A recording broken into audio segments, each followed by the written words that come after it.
thechairshot.com. Always use your head. Ladies and gentlemen, welcome back to the DWI podcast. My name is PC Tony. I'm your commissioner and the commissioner Of the United States. of Damn Dare Americas, and I'm joined, as always, by the man, the myth, the legend, the other half of the world's greatest tag team never. It's him, it is him, it does be the DPP. I need an extra E and must be deep. I don't. Do I mean any more P's? You got two E's for your the. Do you have enough money to buy another vowel? Is the question. I never buy vowels. Never? It's just a waste. It's just a waste. What if you don't know and you can't? You have to. Like sometimes it helps. What, you have to delay. Are you trying to think? Well, no, if you don't know, if you're so early in the puzzle and you'd like to, keep control. I don't know. I've never bought a vowel. I'll save my $250. You've never been on the show. And I've never bought a vowel. Still Okay. accurate. You know what? This is accurate. Total BS. That's not even the show. We are indeed live here on the Chairshot YouTube channel. Thanks for everybody for tuning in and subscribe if you want, if you can, if you will. It's Ray Cash. What's better, daytime wrestling or daytime DWI? You know something, Ray? The two most consistent live YouTube shows we have are Sundays at 2 p.m. Eastern, Bandwagon Nerds, and Thursdays at 5 p.m. Eastern, DWI. You can count on those two shows being recorded live on our YouTube channel 90+% of the time. But hello, Ray Cash. How are you, my friend, my brother? Haven't seen you in like 2 days, so it feels like forever, LOL. We put in a lot of work over the weekend, Dan, for the chair shot. You were even on a pre-show this weekend. I know. I'm in rare territory for me. I mean, it was WrestleMania weekend, so I feel like I had to. Well, it was nice. We got me, you, and Chris back together for a podcast. So, not too shabby. Not too shabby at all. I see Platt was all over the airwaves on Chair Shot this weekend. Platt, he's back now, and he just can't resist. So, like, if he's home and something's going on, he messaged me. Are you guys still doing the post? Yeah, come on in. We're still doing the post show. Get in here like swimwear, baby. If you haven't watched him, he's got the old Mr. Kennedy microphone. Yeah, he does. Put on the suit coat and a tie. He was all decked out.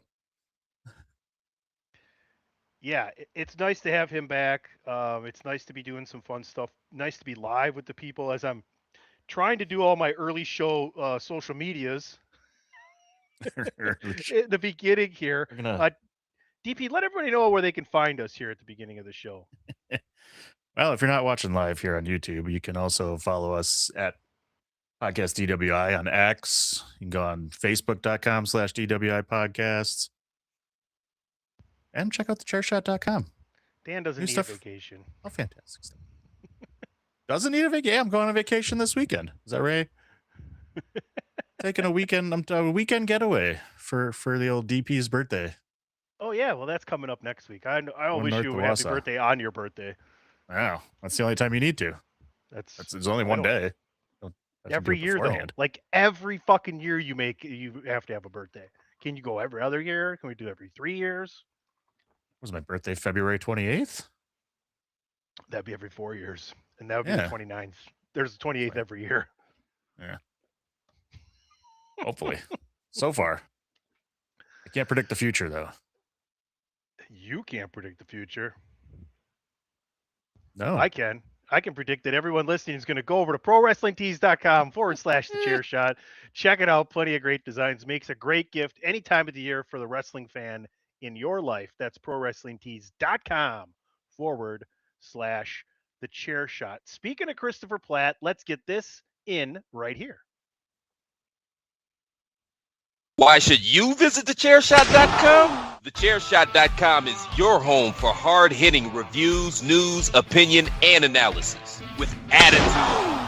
Why? Because you're smarter than the average fan. Thechairshot.com. Always use your head. We talk about it every year. The two easiest shows of the fucking hey. How much more are we gonna talk about your fucking birthday? The more we talk about your birthday, the more we're going to have to talk about my birthday in turn. which I would like to just be done talking about birthdays altogether. No, we don't. You son of a bitch. Um, it's the pre WrestleMania show. We had a great TriCast. Um, we had some really good pre-shows for Mania nights 1 and 2. We had some really good post shows. We had WrestleMania trivia that's on the YouTube channel, or if you're listening, it's all in the Chairshot Radio Network. There, Phenomenal Funky Facts debuted. Andrew beat me. It was a really fun time, dude. Like from last week Monday through this past Tuesday, 2 days ago, I did 14 shows in Jesus. 9 days, and I did them in less than the 9 days that they came out in. So Well, it's nice to just have this nice fun show right here, the two of us talking about what we just saw. And I figured I would start off with bragging about how I called it. We talked about Drew McIntyre and Jacob Fatu, and I said it's got to be Fatu. What better way to heat him up for a rivalry with Roman Reigns at some point over the summer? Well, they liked that so much, DP. They didn't wait at all.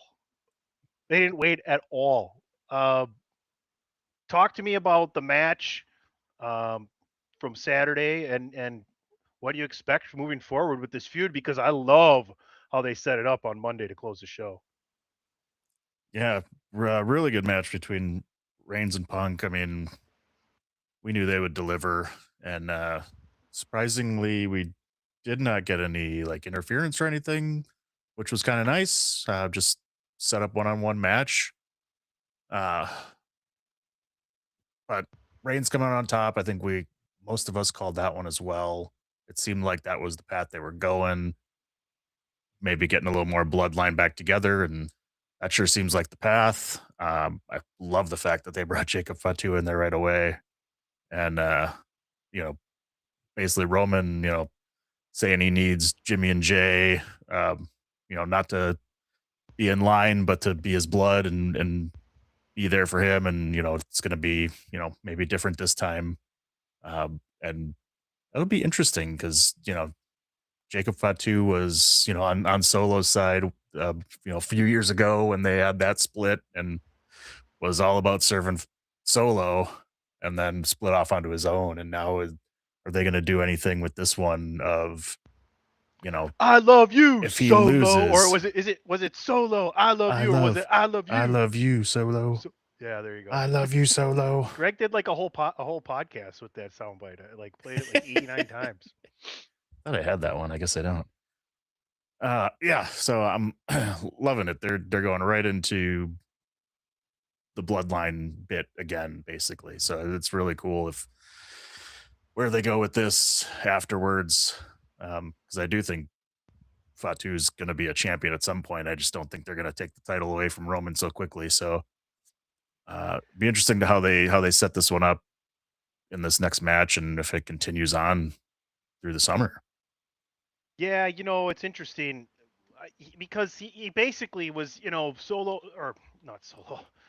Fatu is out there like, I need to better my family. I need that paycheck to, level myself and my family up. And Roman's like, you know what, man, I get it. I want that for you too.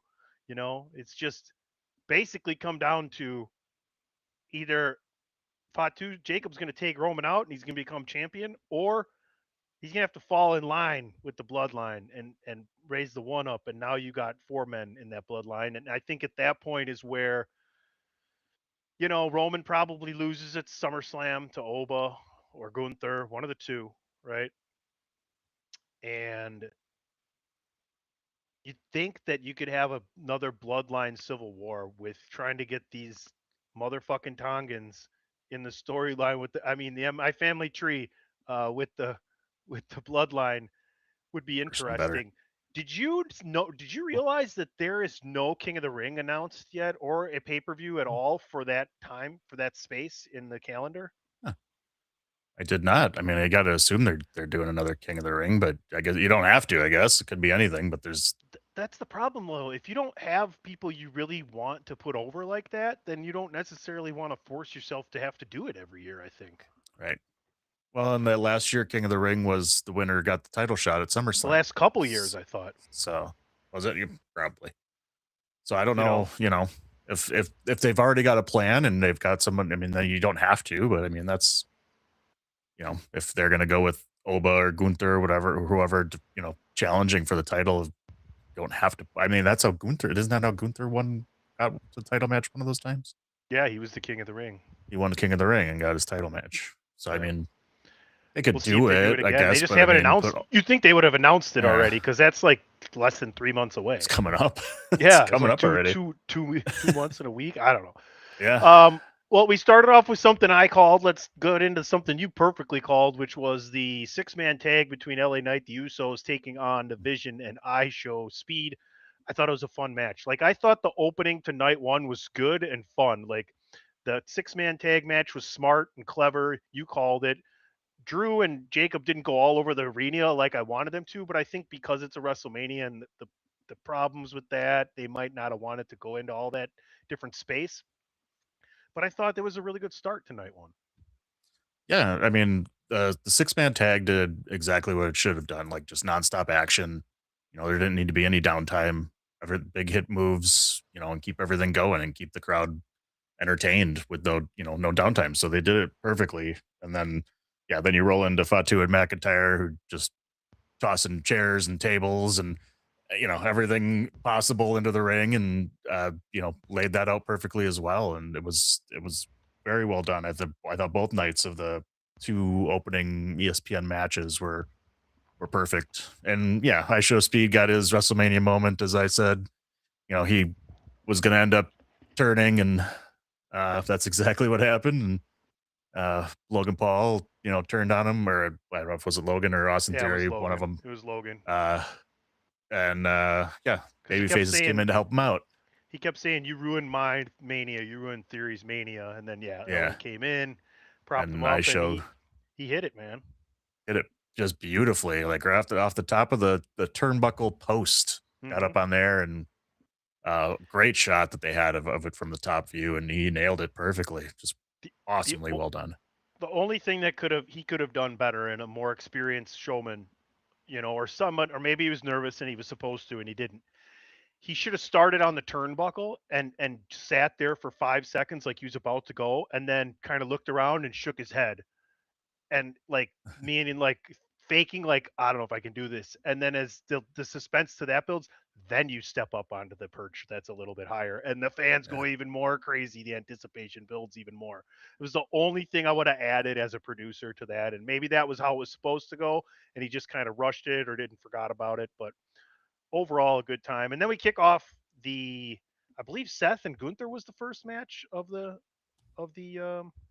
women's tag match. Tag title match. Did they go in order of that? Okay, maybe you're right. That was a solid women's tag match. I thought the coolest thing about it was the ring gear worn by Nia and Lash. Yeah, the Irresistible Forces wearing Demolition. The tribute to beautiful. Demolition. Yes. Loved it. Absolutely loved it. That was great. And great match. We did get the surprise, kind of. I mean, we knew she re-signed and looked like Nikki Bella couldn't go.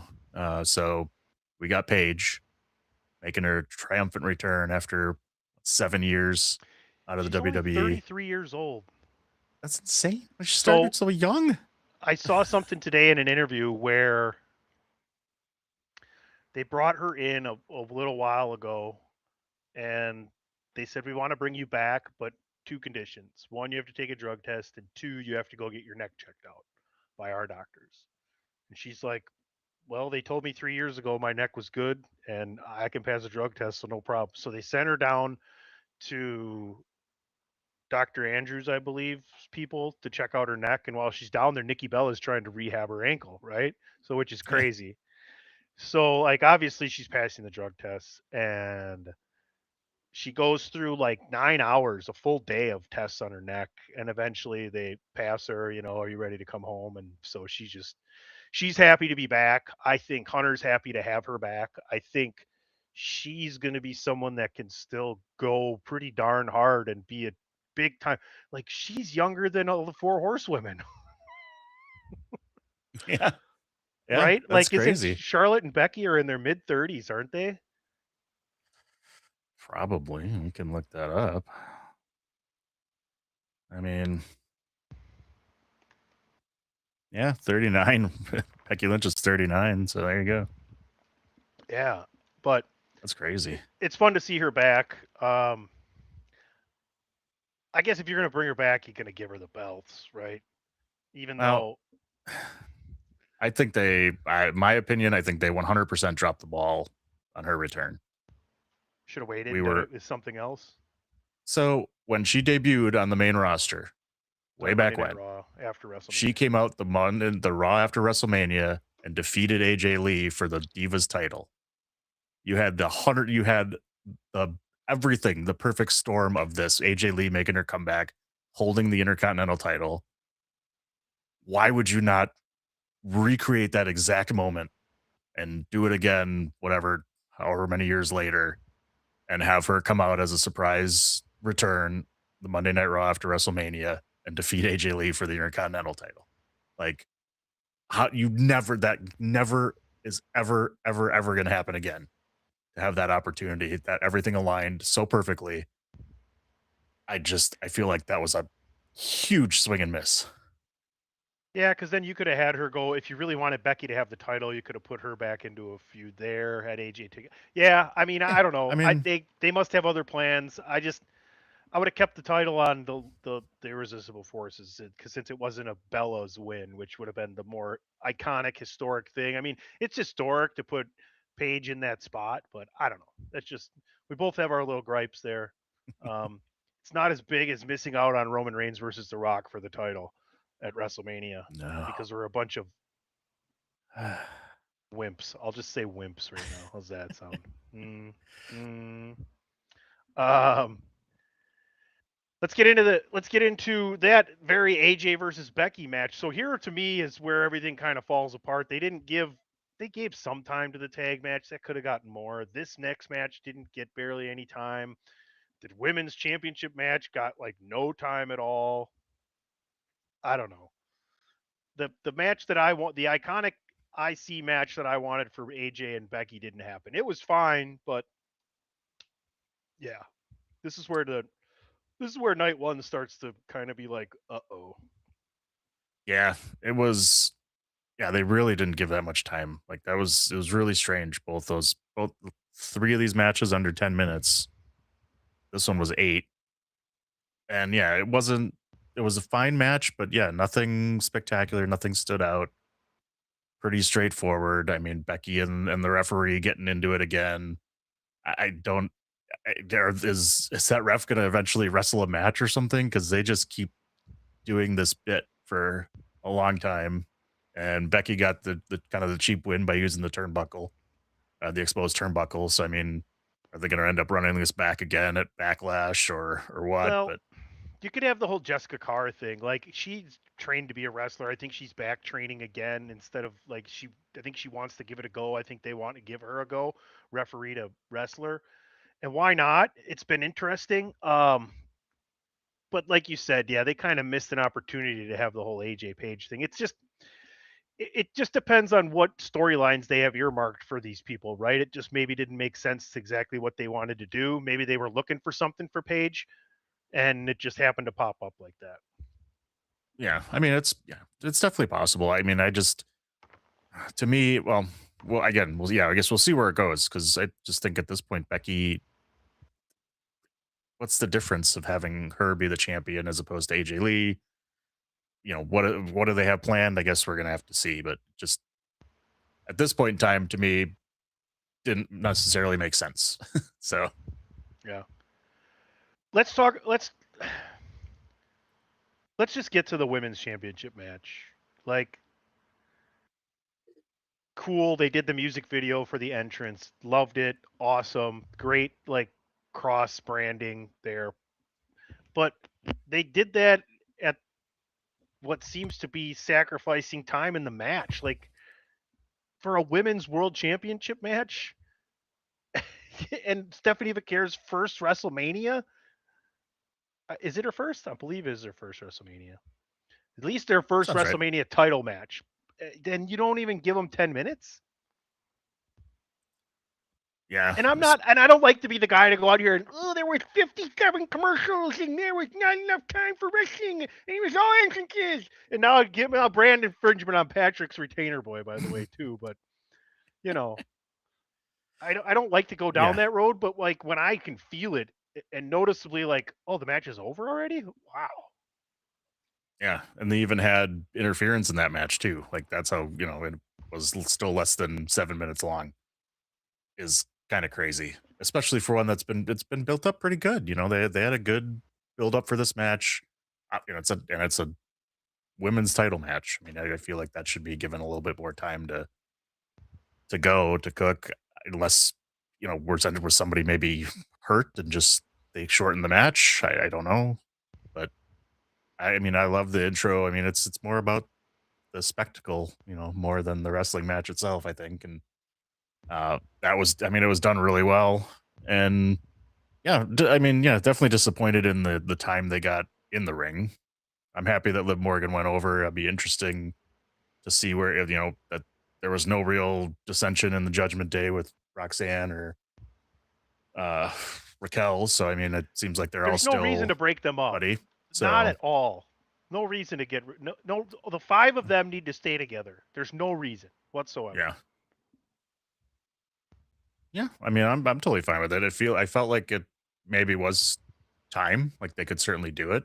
But they have plenty of talented women on the roster, and I love factions. So, I mean, I'm not sad that they would stay together. That's for sure.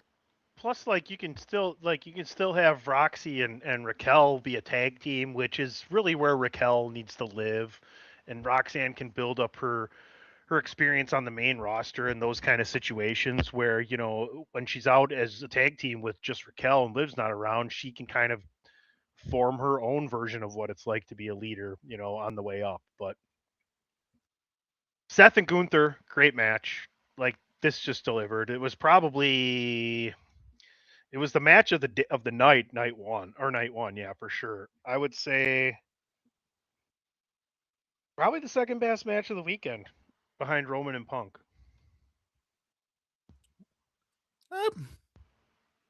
I could deal with that. I liked Oba and Brock, even though it was short, but I think I enjoyed that and the IC title match probably more than this one. But a really good kind of mix of physical and like mat wrestling type of match too. With the different submissions and then also the physicality, and then of course Braun Breaker making his comeback and cost and set the match as many. I believe you called that one too. That Breaker would return. Yeah, well, if we were just bringing up people that we had the night one preview, show me you and Platt, and it was like, okay, who's the special, who's the interference, who's this, who's could come back, and it only made sense that if Braun was going to come back, he'd continue this feud with Seth. We knew Gunther had to win, right? So, yeah, and it laid out perfectly. I mean, it gets that feud cooked up again now that they're both healthy and they can move through the summer with that feud, and that keeps both of them busy and out of the title picture too, which is perfect because we got other opponents set up for that. And then Gunther stays strong, he gets the win, and we'll see where he goes in the summer. Things may have changed. We'll get to that in a very briefly. But first, we got to talk about the night one main event: Randy Orton with Pat McAfee in tow, taking on Cody Rhodes. I thought the Cody entrance was really nice, showing all the past Codys and the journey he's been on and everything like that. I thought that was pretty cool. It was like an Iron Man entrance. Yeah, all those different suits set up there. Oh, yeah, the really armory, neat. the Iron Man armory, sure. Yeah. We had a little bit of a gap in between of what went on after Stardust. But we got everything in there. That was really cool. I'm surprised that we saw Stardust, and I really liked it. I mean, he's always got a pretty cool entrance, and we got a really good match out of it. We didn't get Randy Orton winning his 15th, but we got him RKOing Pat McAfee after Pat McAfee came down to the ring to count the pin. The finish was so stupid. It was so weird. It was like okay, like the match was good. I love the jelly bow from one announce table to the other. I coined that one. Um, but like yeah, Pat comes back down and he doesn't get the 3 count, and then he just like RKO's him. Like what did none of this Like, making any why? sense at all? Why? Yeah. What? Because you just lost it. Like I got Right. he like couldn't maybe see or was disoriented when he RKO'd Charles The referee. Robinson, right? But it just none of this made any sense. It was so weird. And apparently Cody doesn't have a busted orbital bone. He's got a fucked up eye, and it came from the punch that he took from Orton right before Orton RKO'd Charles Robinson. That's where that happened. It wasn't the Okay. punt. It was before that. So I think Cody will be ready to go whenever they need him to, which is a good thing. But the finish made no sense. None of this made any sense. Like some people were saying that Jelly Roll and Pat McAfee got nervous about the criticism that celebrities were bullshit, and they pulled them. They just said they didn't want to do because there's supposed to be Jelly Roll and Cody against Randy and Pat McAfee at Backlash, right? Like, if you believe any of that. But I just don't believe that these celebrities are really paying attention to the outside when they go in and do such a great job of listening to what they're being told behind the scenes. Now all of a sudden they're going to be like, "Oh, well, you know, Ray, Cash, and Dave Ungar online said that we shouldn't be here, so we're just going to go." They did? Well, Those bastards. Screw you guys, I'm going home. Yeah, I don't.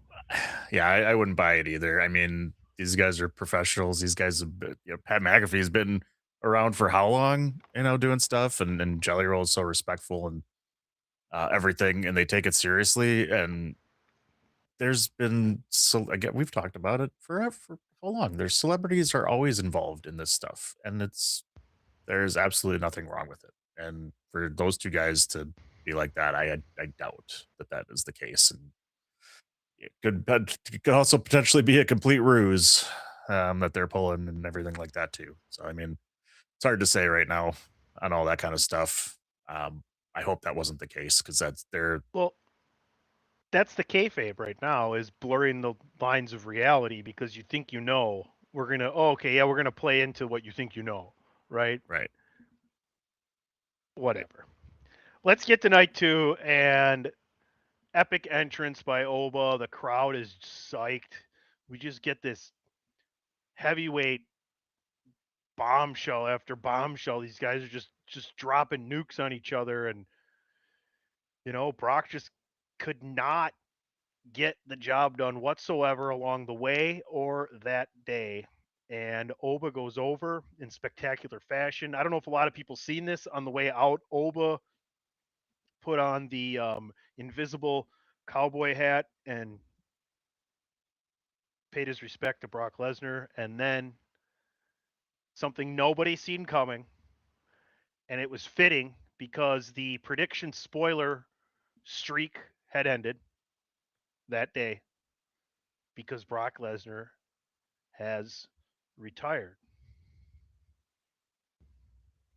The air quotes retired. Now, one could think that possibly Gunther's favor would be Paul Heyman getting Brock to come back for one last match in Minnesota at SummerSlam. I'm going to say that's going to happen.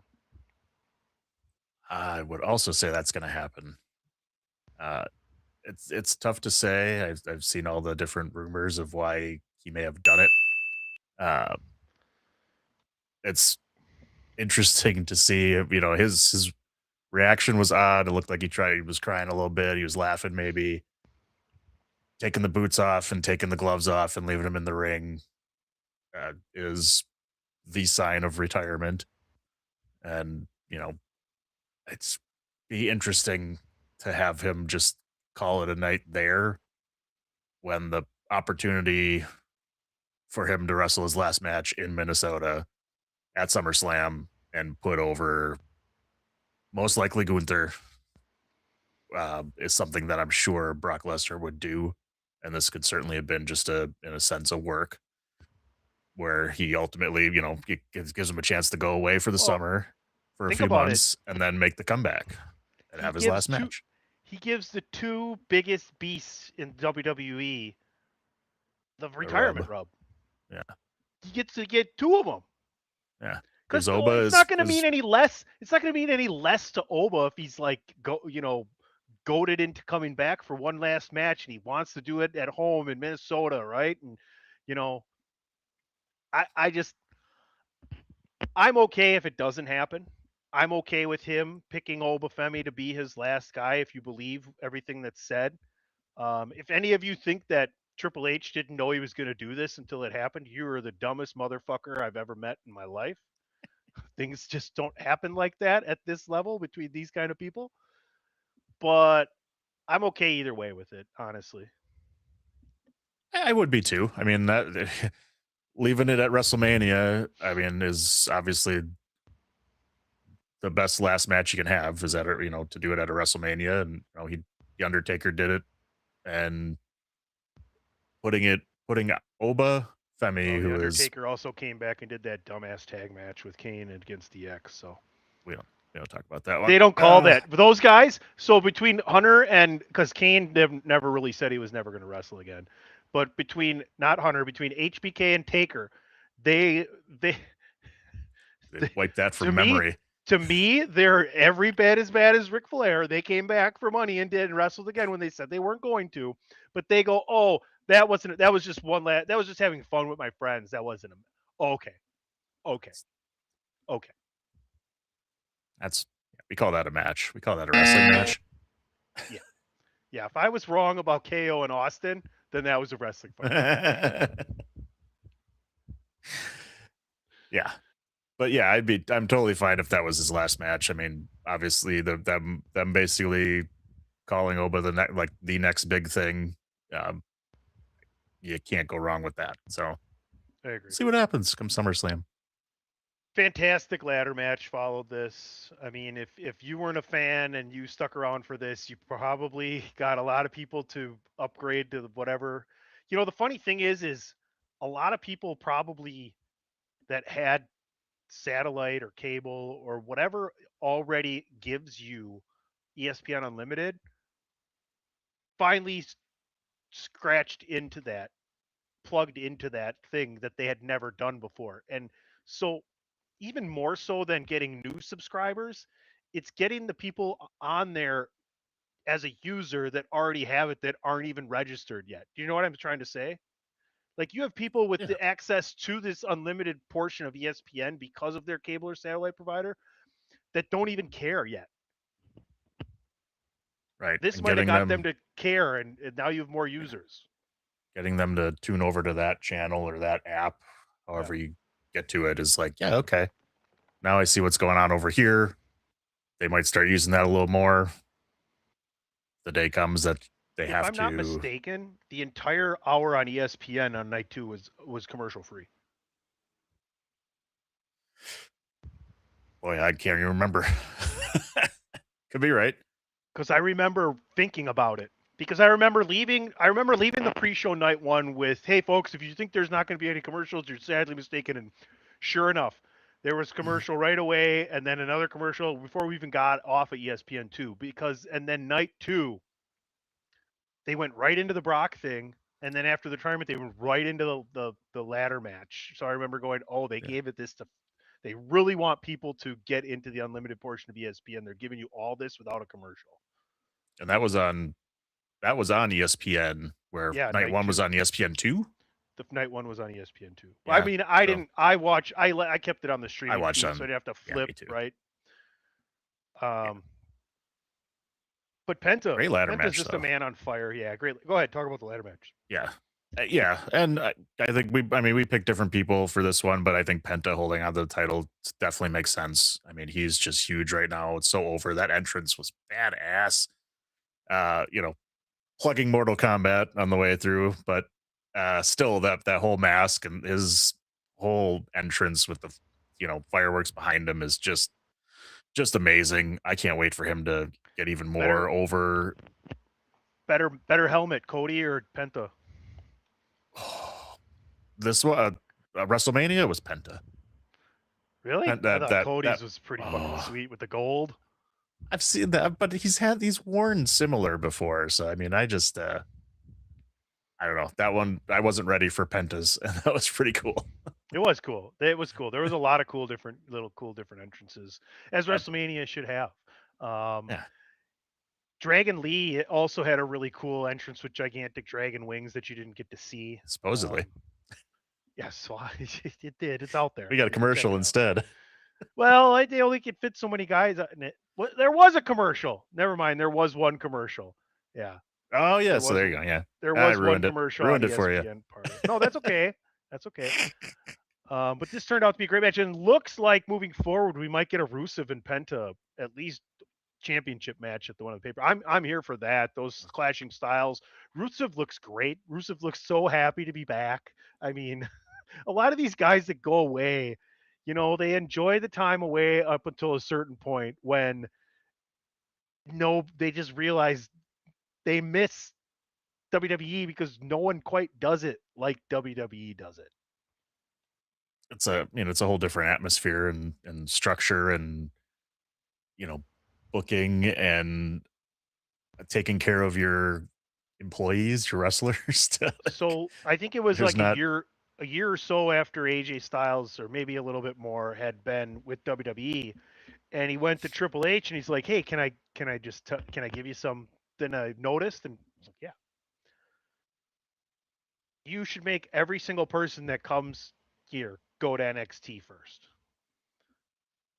AJ's like, I didn't know what I was doing for this first 6 months. I thought I knew, but I had no idea. Right? Like, everybody else is putting on a wrestling show. They're doing cinema. Yeah, exactly. I mean, you can tell the difference, and yeah, it's when you come to WWE, it's a whole different atmosphere and different things. So it's like going through NXT is great because you learn that, and you're not on the main show. You're not on Monday night. You get a chance to kind of get a little more comfortable with this style before you bring it out to the masses and the millions. Well, and when you have someone like Shawn Michaels running NXT, cultivating the culture down there and the product and the people into main roster talent, you have people like Stephanie Vaquer who come up and right to the top. You have people like Obafemi that come out and right to the top. You have people like Mello and Trick and Javon who get highlighted every single week on TV immediately. Like, it's no coincidence that it works so well because Shawn knows exactly what Hunter needs. And Hunter knows exactly what he's going to get from Shawn Michaels. Exactly, like every time somebody got in the ring with Shawn Michaels, they knew exactly what they were going to get. One of the best wrestling matches of their life if they could just follow along a little bit. Right. And you can see it. You see it in these guys when they do get in their matches, and Trick Williams, like you said, Trick Williams, one of them, and that defeating Sami Zayn here at WrestleMania for the title, and looked every bit the part. I mean, he obviously does, but it doesn't look like they don't fit in. That's what's great. Did you see Stephanie's Hall of Fame speech? No. She went into character to end it. It's best for business. Yeah, she called Sami Zayn the new B+ player. Is that a little foreshadowing for Saudi? We'll see. I mean, Sammy's been teetering on the heel turn as well, so it's will be interesting to see Whatever gets the man a world championship, as far as I'm concerned. Decent match between him and Trick. Glad Trick got it. Like, people are loving. Lash is another one that came right up and has contributed immediately. Can't leave her out of that conversation we just had. Any extra thoughts on Sammy and Trick there? I liked Little Yachty. I thought Little Yachty got progressively better at being on TV. Like, I thought the first time he was there, he didn't know it, but he was taking away from Trick a little bit. And then as they moved on, he kind of realized it and was more of like, hey, I'm the background guy. I'm the accompaniment, I really like did what that Little too. Yachty did, to be honest with you. Yeah. came out, did a quick little announcing Trick Williams, and had the basically the background voice of his music, and really stayed out of the way, right? For the most part. Well, he kind of had to. We had an 80-foot train of clothing that Trick That was Williams crazy. had going on. Did you see the meme where they made that train into a CVS receipt? Yeah, yes. Yeah, that was fantastic.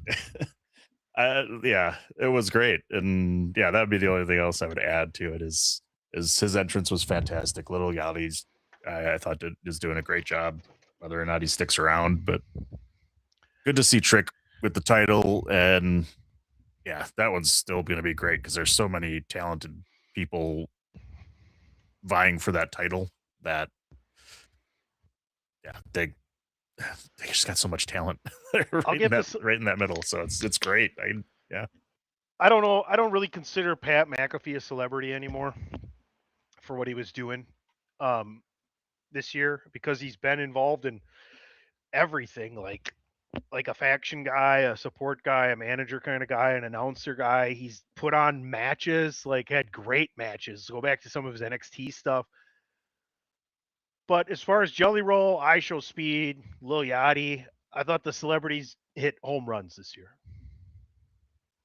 Yeah, there wasn't anything that was bad. I mean, they I think did all their jobs really well. I Show Speed looked really great in the ring, didn't have to do a ton, did a couple moves and then hit the big one at the end.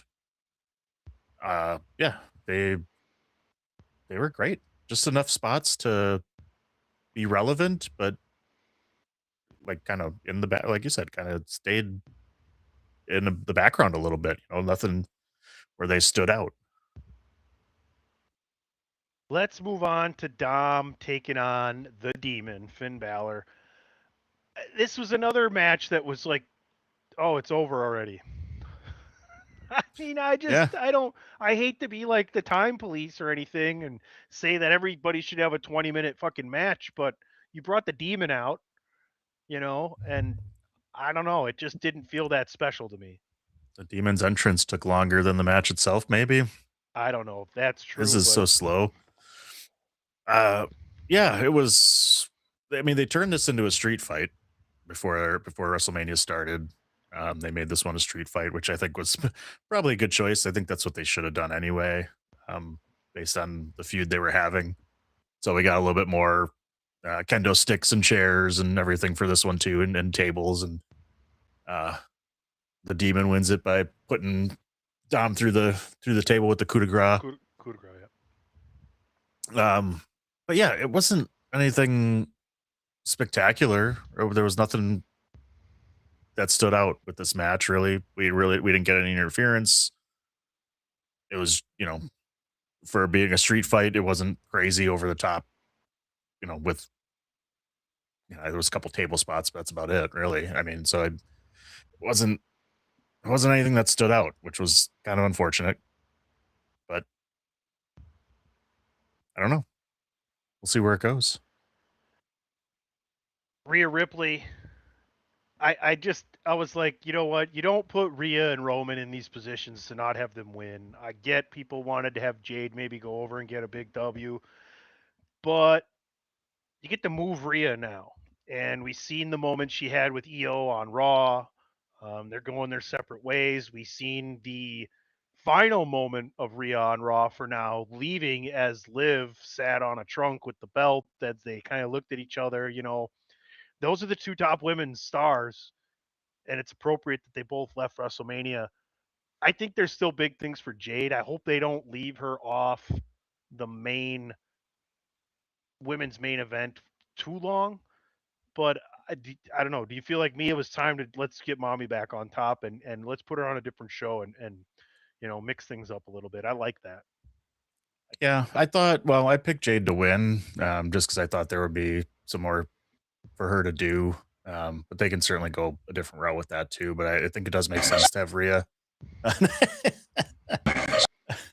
on moving her to the other roster is probably a good idea, and get some fresh matchups and everything like that too. for a while. So I mean, that's a good idea, and you've got plenty of talent on Raw. You got plenty of talent everywhere for the women's division. But it's a good thing, and puts a another bigger women's name on SmackDown. And I think they just announced Night of Champions, and I'm sure Rhea and Liv will probably be facing each other for that Saudi title. So that's probably the lasting scene we got of them too. Boy, that's something that they can get rid of, is that title, but they won't. Yes. Oh, yes. No, because money talks. But I like it. I like that. It's a good idea. And I'll tell you what, Jade looked fantastic in this match. I thought It was she her best wrestling delivered match, yeah. in her wrestling match. Like, absolutely 180-degree change from the last times I've seen her wrestle. She looked fantastic. So yeah, that's okay. So I've got the upcoming schedule here. Backlash is on May 9th. There's a Saturday night's main event on the 23rd from Fort Wayne, Indiana. Then May 31st is Clash in Italy. Yeah, Clash in the afternoon. Then June 27th, Night of Champions. Night of Champions, another. There you go. And then there's a Saturday night that's main event on July 18th. So yeah, there is no King of the Ring this year, unless they're going to do it in. Unless they add it, wouldn't make any sense. There's nowhere to put it here. You got your May pay-per-view at Backlash. You got your June pay-per-view, May 31st pay-per-view, Clash in Italy, and then late June is your July pay-per-view so you have the 5-week run up to SummerSlam. And you got Money in the Bank right after that, right? So I mean, SummerSlam's August 1st and 2nd. So Money in the Bank is September 6th, and that's all that's been announced except for Mania 43. Jeez. Oh, Money in the Bank's after Summer. Is it usually before SummerSlam? Not this year. They put Clash. Interesting. They go Backlash, Clashlash, Night of Champions Cash. What? Saturday night's main. There is 2 Saturday nights main event in between there, so that's pretty nice. Madison. So expect a big Saturday night's main event happening July 18th from Madison Square Garden. Oh, if they're at MSG, yeah, that's going to be MSG, huge. July 18th, yeah. So it's a pretty busy schedule for the main roster. It's April 23rd as we sit. So from 2 weeks from this Saturday is Backlash. 2 weeks after that is Saturday night's main event. May 31st. Oh, they're putting Clash on a Sunday. That's interesting. But it's during the day. It's an 8 o'clock. May 31st is a Sunday, right? You're asking me? It is. And that's not Memorial Day. Memorial Day is May 25th this year. Yeah, that's stupid. Why would they be doing that on a Sunday? Nope. I don't know. Unless that's wrong in there. Could be. I don't know. I'm looking at Wikipedia. I mean, they've never done a Sunday show on the overseas. Usually, I mean, it's always Saturdays. Hold on. When Interesting. Clash in Italy. Sunday, May 31st. What? I don't like it. This is why. I'll tell you What's why. Going on? Monday Night Raw will also emanate from the same venue the next day. So they don't have to go anywhere. No travel. Well, so they're not going to do it. They're not going to give them a day in between. They're going to do it back-to-back days. Yeah. That's weird. Fine. Whatever. Yeah, at least it's a noon show for us or whatever it'll be. So yeah, we'll have to record Bandwagon Nerds on Saturday that week. Uh-oh. Rut-roll, Rorge. All right, let's get into it. I'm going to go ahead and say it's a top 10 WrestleMania main event of all time.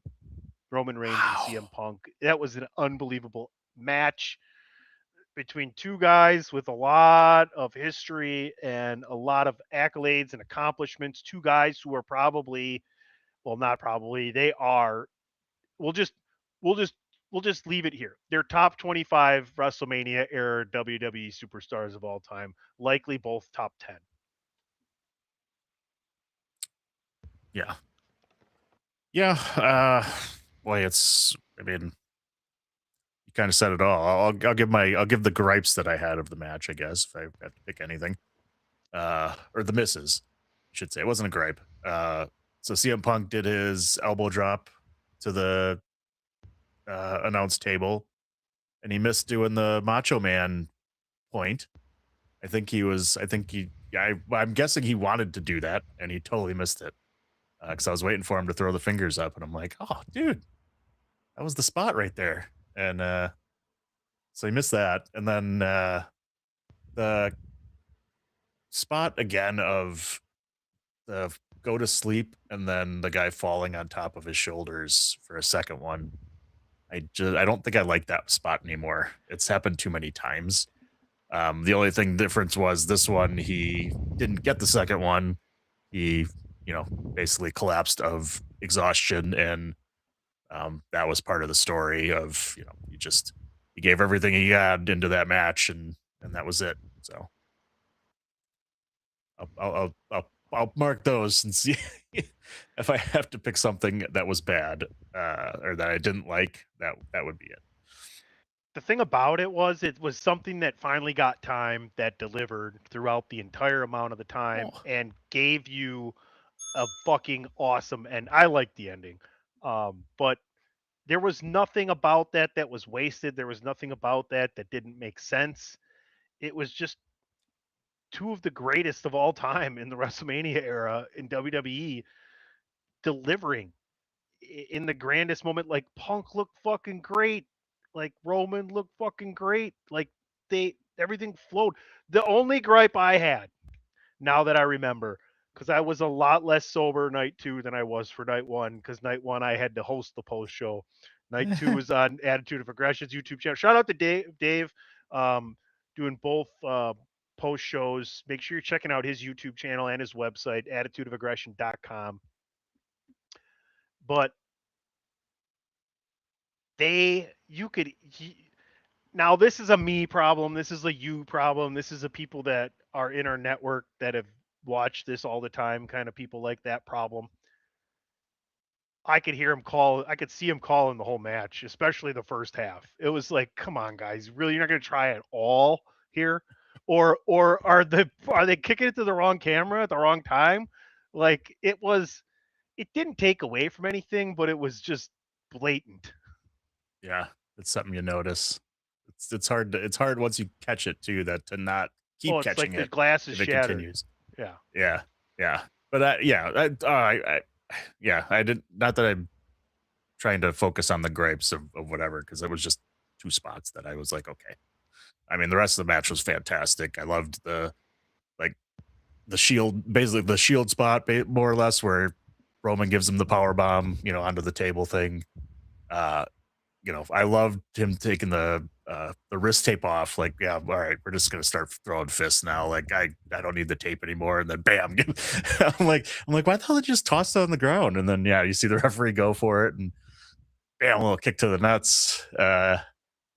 Basically him being CM Punk, just letting everything go and trying everything he can to win the match. And I loved it. I loved it. And like I said, they got 30 minutes to actually tell a good story and get all those spots. And you got, a Roman Reigns doing his normal trash talking during the match when he got into it. And, one of the spots that I caught was, usually, when he wouldn't get the pinfall or whatever, that he would, the old Roman Reigns would get frustrated and start, throwing hands or whatever and lose his way. And like, you can see the new Roman Reigns kind of took a step back and was like, okay, now what do I got to do to beat this guy, kind of thing, as opposed to getting angry. And I think that's kind of a story they're trying to tell too, with the whole bloodline thing, and him not trying to order Jimmy and Jay around, but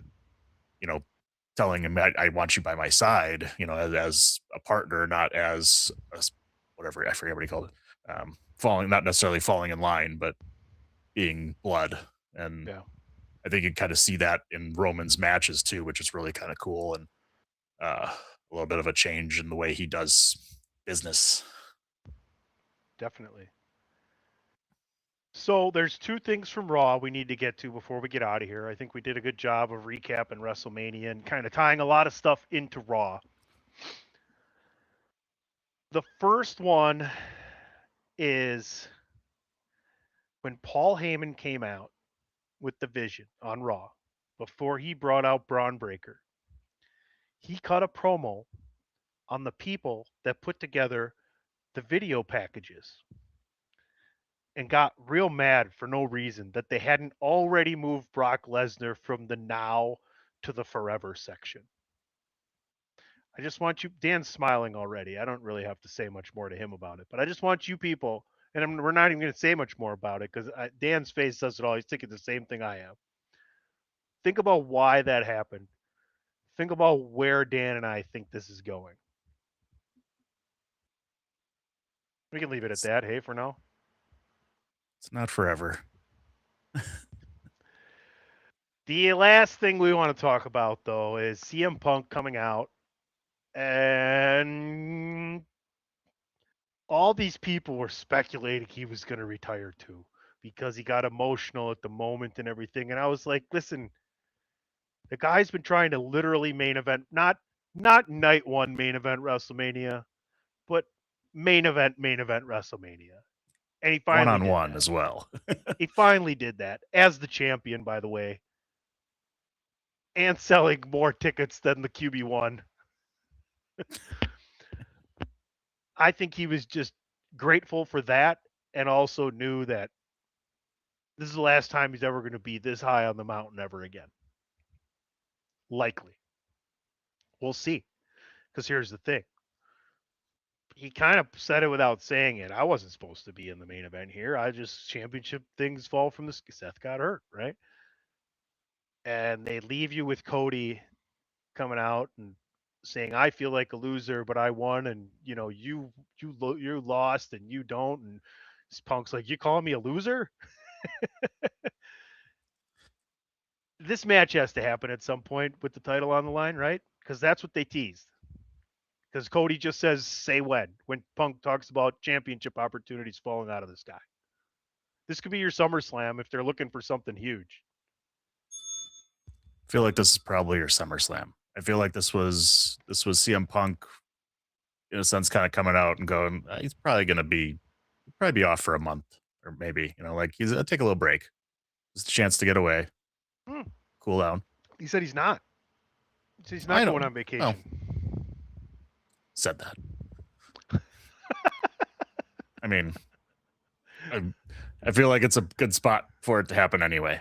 Maybe it doesn't, but feels like, okay, I could disappear for a minute and come back out on a SmackDown and say, all right, Cody, it's time. And that time makes sense to be SummerSlam. I mean, I think that would be a huge night one match, depending on what we end up getting from the other side. But I guess it would be night one. I mean, it completely makes sense. I think it's a perfect tease. I mean, you're not going to bring that out and have them face to face if it's not going to be a match coming down the line here. Well, no, so, and it's not going to be at Backlash, right? No, okay, it wouldn't make sense to be at Backlash. I mean, not a lot I think of what you get a longer build Cody for it. Storylines lately have made sense, but what are you going to do? That's true. No, I know, because I think, I'd feel like it'd be Orton versus Punk, or Orton versus Cody again if they were going to do it. I mean, he gave the punt to Cody that at the end of the match. I mean, that doesn't make it necessarily seem like it's over. We'll find out Friday, I guess, right? Yeah, or tomorrow, or today, as if you're listening on Chairshot Radio Network. So, yeah, you don't do that. You don't do that for no reason. So, it's coming down the line here sooner or later this year at SummerSlam. Makes a lot of sense. Hey, real quick, anything I missed? The only thing I would mention is Sol Ruka made her debut on Raw as well. Got a match with Liv Morgan right off the bat, which I thought was really cool, and She found out that day she was getting called up to the main roster and put on a great match with Liv. So I mean, that's a huge spot for her. I know we mentioned her as a possibly coming up soon, and here she is. We talked about it this weekend. So I mean, that was really cool. And Ethan Page got his call up as well. So that's I think 2 good additions to the main roster. Sounds good. All right. Hey, we got to get out of here. Follow me at PC Tunney. Follow him at It's Me DPP. Follow the show at Podcast DWI. Everything at Chairshot Media. Thank everybody for tuning in. We'll catch you next week. Adios.